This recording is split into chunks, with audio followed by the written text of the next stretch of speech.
Leaders of the Group of Seven Industrial Nations have agreed on an infrastructure plan for developing nations to challenge China's global initiatives.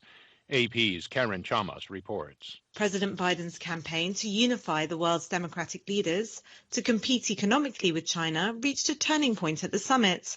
Biden held talks with France's Emmanuel Macron, who was happy to have a cooperative ally after 4 years of a Trump presidency, which had strained Franco-US relations. I think it's great to have a US president part of the club and very willing to cooperate. Biden also met with German Chancellor Angela Merkel, who downplayed differences on China and a pipeline that would transport natural gas from Russia to Germany, bypassing Ukraine.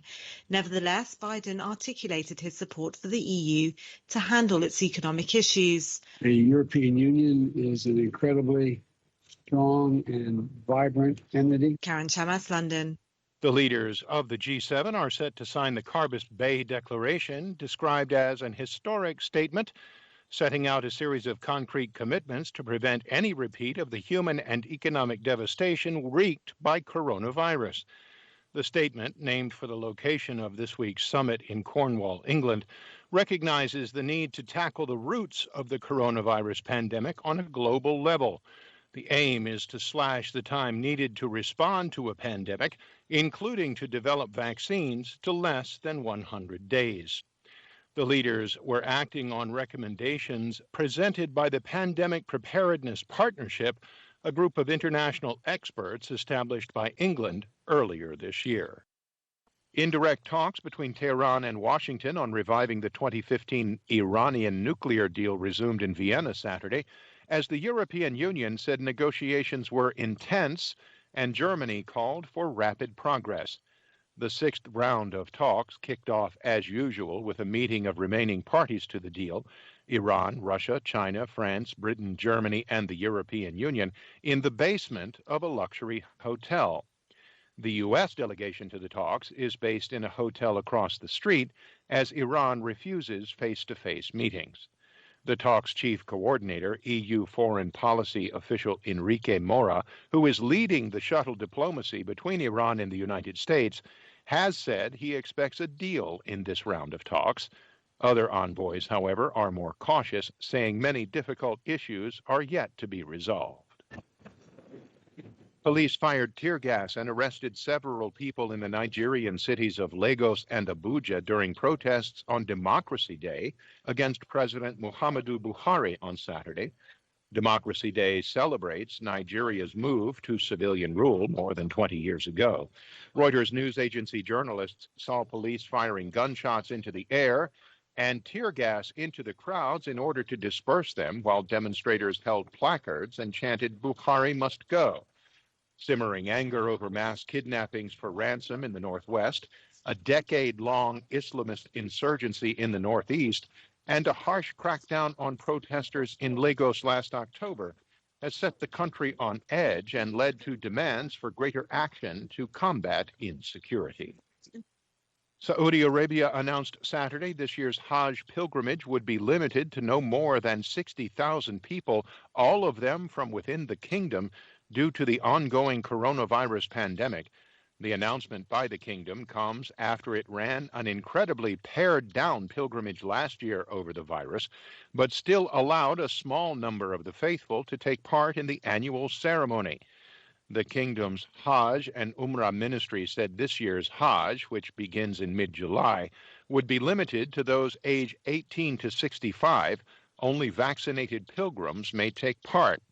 Each year, up to 2 million Muslims perform the Hajj, required of all able-bodied Muslims once in their lifetime. It is seen as a chance to wipe clean past sins and bring about greater humility and unity among the faithful.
Hi, thank you for watching. I hope the videos are useful for you. Please subscribe to my channel using the button below.